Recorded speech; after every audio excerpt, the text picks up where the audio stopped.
Olá, eu sou o professor Garcia Júnior e você está em mais um vídeo no canal Entendendo a Arte.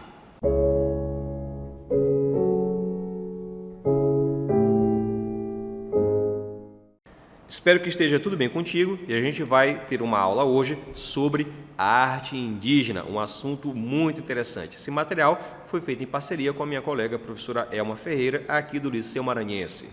Então, quando a gente fala sobre arte indígena, nós estamos nos referindo a uma cultura ancestral. Na verdade, culturas ancestrais, que possuem centenas ou mesmo milhares de anos. E esse conteúdo de arte indígena se liga com o nosso conteúdo anterior sobre a arte pré-colonial no Brasil e no Maranhão, a arte feita antes da chegada dos colonizadores europeus, portanto de nativos brasileiros, no caso, indígenas. Então, a arte está presente em todas as sociedades humanas e o interesse por ela e pela estética, a relação da beleza com o ser humano, no caso a beleza da arte, nos caracteriza como uma espécie, como seres humanos.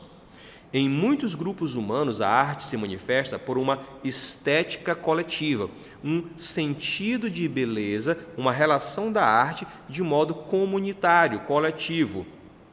Isso vai refletir nas identidades e valores culturais próprios de cada povo. No caso, então, a arte, nesse sentido, vai ter um valor identitário muito grande para determinados grupos humanos. Quando dizemos que um objeto indígena tem qualidades artísticas, como, por exemplo, um colar que você está vendo nessa imagem aí, ou mesmo um cocar, ou um brinco, ou qualquer outra forma de adorno ou pintura corporal, e a gente atribui um valor artístico a isso, nós estamos lidando com conceitos que são próprios da nossa civilização ocidental, mas não necessariamente daquele grupo indígena. É claro que hoje, no século XXI, a educação formal, a educação básica, ensino médio, educação superior, está acessível a muitos desses grupos indígenas. Inclusive, existe até uma modalidade educacional, que é a educação indígena, que é bem específica para que ajude a formação cultural desses povos, de modo a que eles possam trabalhar em universidade, dar aula em sistemas públicos, privados, etc. Tá? Mas o próprio conceito do que é arte para o mundo ocidental não se aplica dentro da tradição do conhecimento dessas diferentes culturas indígenas, tornando-se até mesmo estranho, porque muitos povos não possuem nenhuma palavra para designar a própria arte. Até mesmo porque na língua portuguesa, arte deriva de ars, latim, que significa fazer algo bem feito, com esmero, com esforço, que por sua vez é ligado a um outro termo oriundo do grego, que é tékne, de onde vem técnica, que é fazer bem feito, com método, com um processo algo. E aí, para o indígena, não tem esse sentido que nós temos de arte. Tá? No Brasil, há uma mistura de várias culturas com identidades diferentes. Então, é um erro comum, a partir da ignorância, e quando eu falo ignorância, é a falta do conhecimento sobre as diferentes culturas indígenas no território brasileiro, em que comumente se fala o índio brasileiro como se fosse um tipo só, quando na verdade você tem dezenas ou mesmo centenas de etnias ainda hoje, tá? Com a colonização dos europeus, buscou-se impor uma arte e cultura europeia.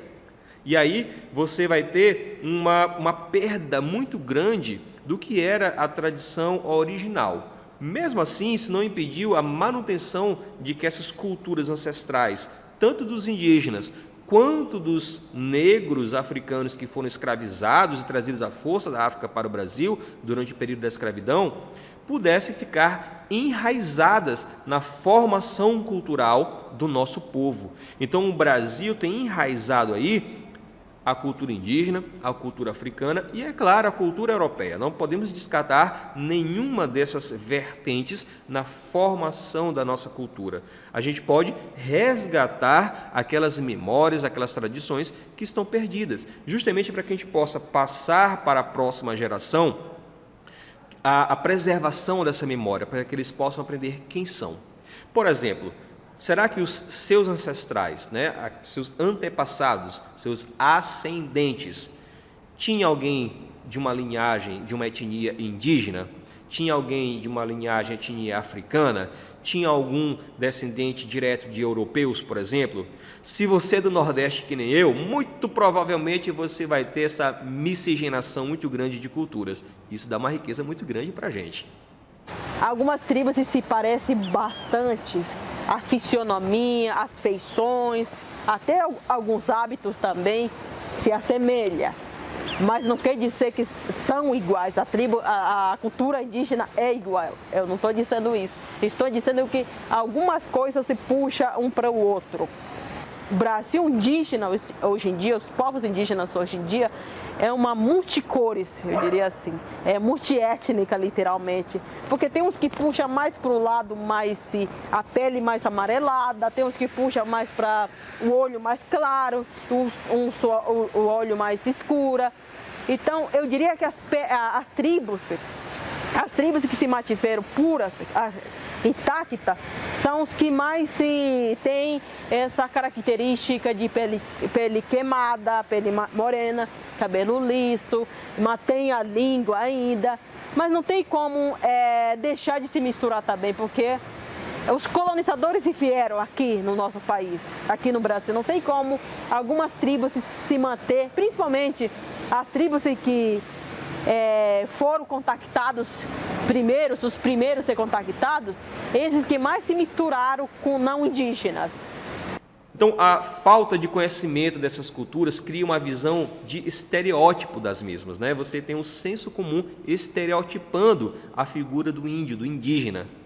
A gente vai ver então que no Brasil algumas regiões apresentam mais presença de cultura indígena do que outras. Então você não tem uma distribuição homogênea das populações, das comunidades indígenas. Algumas mantêm mais fortemente suas tradições, outras já esqueceram alguma coisa e precisam de um resgate mais profundo para isso. E até alguns grupos mesmo não se interessam, né, por diversos problemas sociais que podem ter acontecido ao longo dessas centenas ou décadas de anos, né? De um modo geral, não se conhece os modos de vida, a visão de mundo, as semelhanças e diferenças entre os povos indígenas.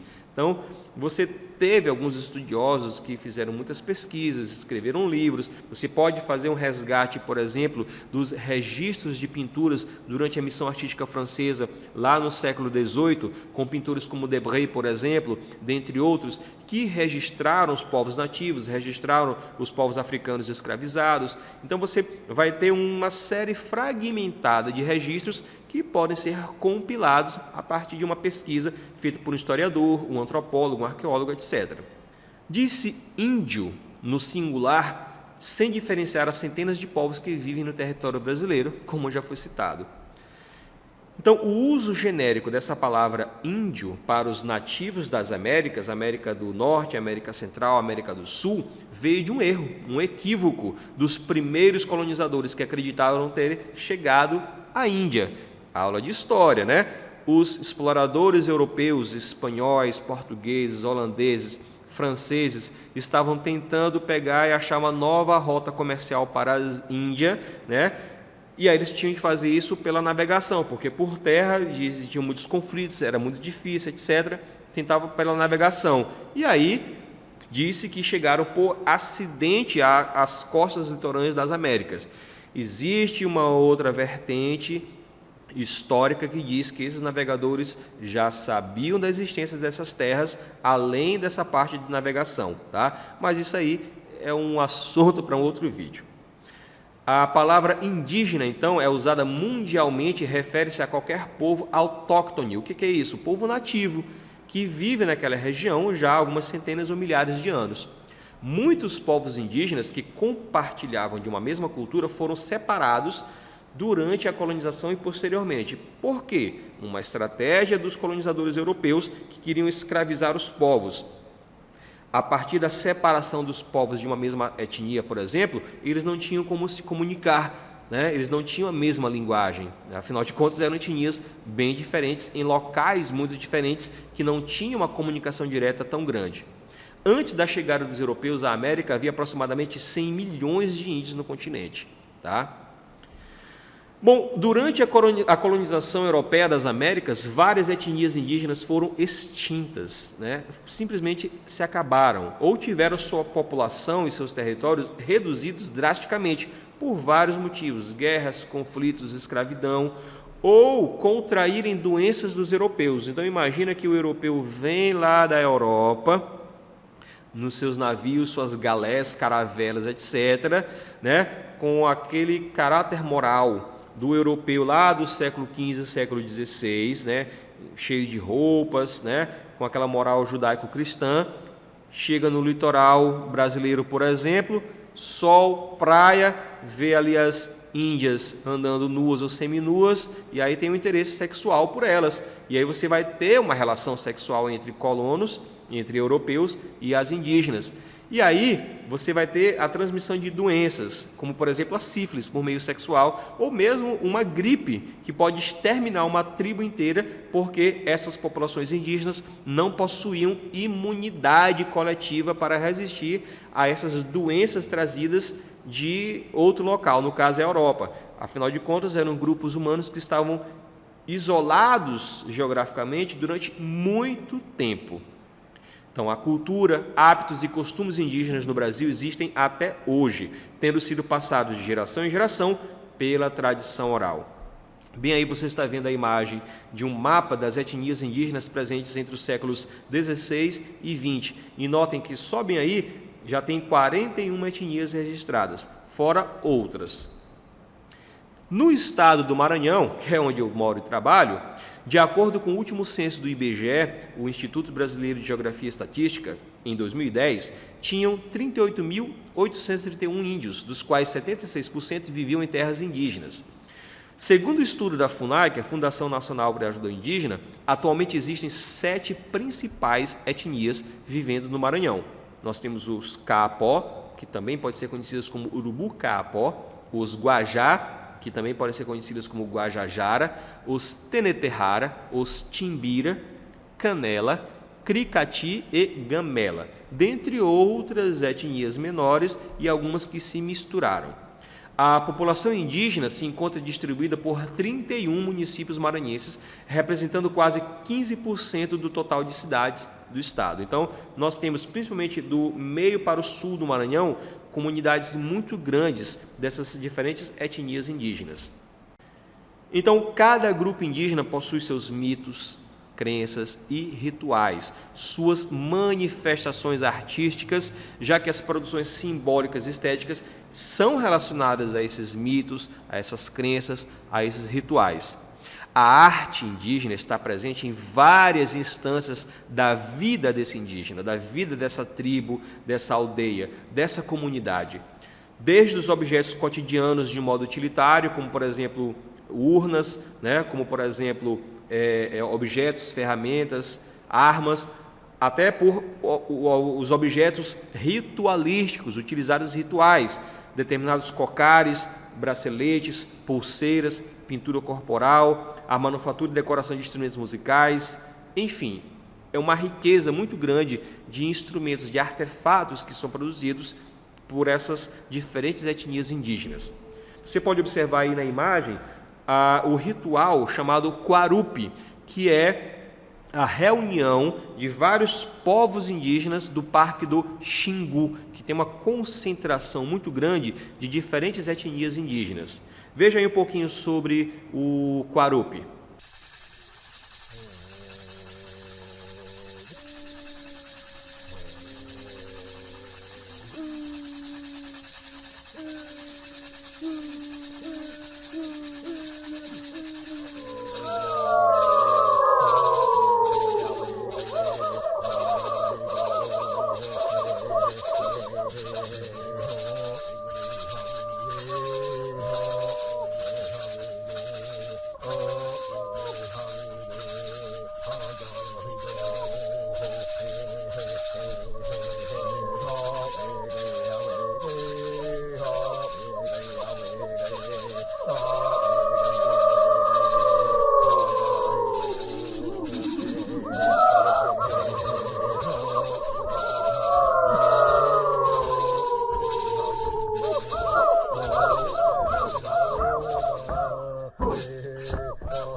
Na arte da cerâmica, alguns indígenas se destacam, como por exemplo os Cajué e Terena do Mato Grosso do Sul, os Carajás de Tocantins, os Marubo, Tucano, Maco e Baniwa do Amazonas, dentre outros.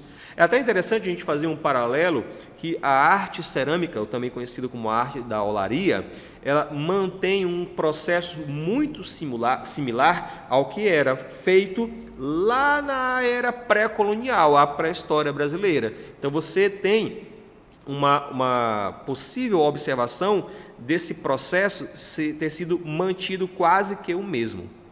A maioria da produção estética é por meio de materiais naturais do ambiente em que vivem. A própria argila, coletada nas margens de rios, córregos e igarapés para a produção das cerâmicas, as palhas para a produção de cestos, por exemplo, as tintas feitas com pigmentos naturais, as penas coloridas das aves, muito características na produção dos cocares, o famoso cocar indígena, colocado na cabeça, como um sinal de ostentação, ou de hierarquia, ou de ritual daquele indígena, daquele grupo. Então, os desenhos da etnia Kadué, por exemplo, são visualmente muito interessantes pelo seu equilíbrio e simetria, com uma beleza que impressiona o observador. Além do corpo, que é o principal suporte artístico, lembra, não no sentido artístico do mundo ocidental, mas no sentido artístico indígena.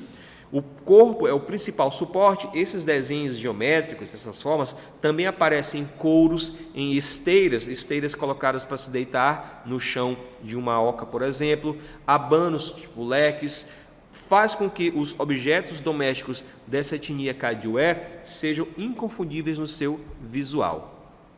E dos instrumentos musicais, nós temos, por exemplo, o tambor, que marca a percussão, marca o ritmo de uma dança, de um ritual, por exemplo.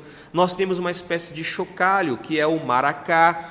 Quem é do Maranhão, que gosta de Bumba Meu Boi, conhece muito bem o maracá, é uma influência indígena na tradição cultural do Bumba Meu Boi. Nós temos uma flauta de osso chamada membi, ou até mesmo outros instrumentos de sopro feito a partir de madeira oca, de bambu, dentre outros. As armas prediletas dos indígenas são o arco e flecha, muito conhecido, com vários tamanhos, várias dimensões, em termos de tamanho de arco e de mesmo tamanho de flecha. Lanças e tacape. O que é o tacape? Tacape é como se fosse um taco feito de uma madeira pesada, grossa, robusta, utilizado para conflitos físicos entre tribos inimigas no passado, para realmente ali matar a pessoa e também para abater animais para caça. Eu mesmo já tive a experiência de manusear um tacape e ele exige muita força do braço, do ombro e do tronco para que ele possa ter a aplicação ali daquela pancada. Um outro instrumento também utilizado, uma outra arma, é a zarabatana, que é um tubo oco, geralmente feito de bambu ou algum outro material que possa ser escavado e ser feito o duto. E os indígenas disparam dardos, setas, que muitas das vezes têm suas pontas envenenadas. Curiosidade, na Amazônia, alguns desses dardos de zarabatana, eles têm sua ponta passada na costa de uma determinada rã, que tem um veneno poderosíssimo, e aí eles usam isso para caçar e imobilizar macacos, aves, capivaras, antas, etc. Aqui alguns exemplos de pintura corporal dos Caiapós, região do Mato Grosso, Pará, Rio de Xingu, Algumas pinturas corporais ritualísticas dos Iaualapiti, da região do Xingu também, mas pegando ali o Mato Grosso. Aqui um exemplo de dança ritualística. Um outro grupo indígena importante são os Carajás, cujo nome na sua língua nativa é Ini, como eles se identificam, que é nós em português.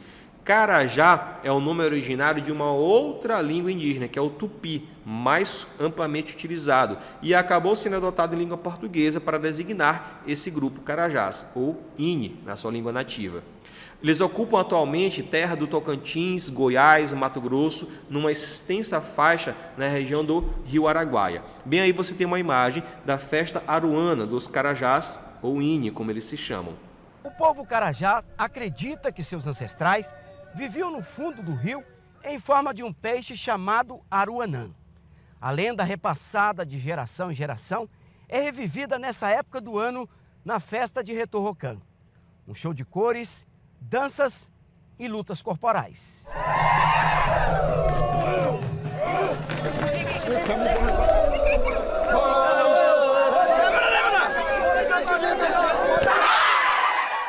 Retorrocan é uma festa cerimonial que é muito importante do povo Inhã. Hoje é o final, a cerimonial de uma criança na fase adulta. Os indígenas acreditam que quem veste esta fantasia incorpora os espíritos dos ancestrais carajás, que, segundo a lenda, viviam como peixes no fundo do Araguaia. O desenho é muito presente nas pinturas corporais e em vários objetos de uso cotidiano e ritual, que é muito importante para essa etnia Ini ou Carajás. Os desenhos são feitos geralmente com sumo do jenipapo, que é uma frutinha preta, e aí quando você pega muito dessas frutas, espreme, você tem um sumo e aquilo vai virar uma tinta, assim como, por exemplo, o urucum, que é utilizado também, que é da cor avermelhada, ou mesmo a fuligem, que é utilizada a partir das cinzas de madeira queimada em fogueiras. Isso tudo pode ser misturado com óleos vegetais, com gordura animal, etc., para poder fazer uma aplicação no corpo, no rosto, ou em utensílios, em objetos. O curioso é que essa prática ela é muito similar, se não é a mesma, do que era feito na arte pré-colonial, na pré-história. E aí os significados específicos podem ser de acordo com aquela tribo, com aquela etnia. No caso, os Ini, eles usam para indicar as categorias sociais, né, a hierarquia social, a questão do gênero, quando a menina deixa de ser menina a partir da menstruação e passa a ser mulher, pode mudar os padrões da pintura corporal, né? A pintura corporal para a guerra, a pintura corporal para celebrar a morte, para celebrar o nascimento, né?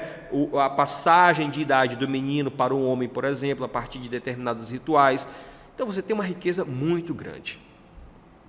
Aqui alguns padrões de grafismo dos Carajás, né? Aqui está em preto e branco, mas muitos deles são coloridos.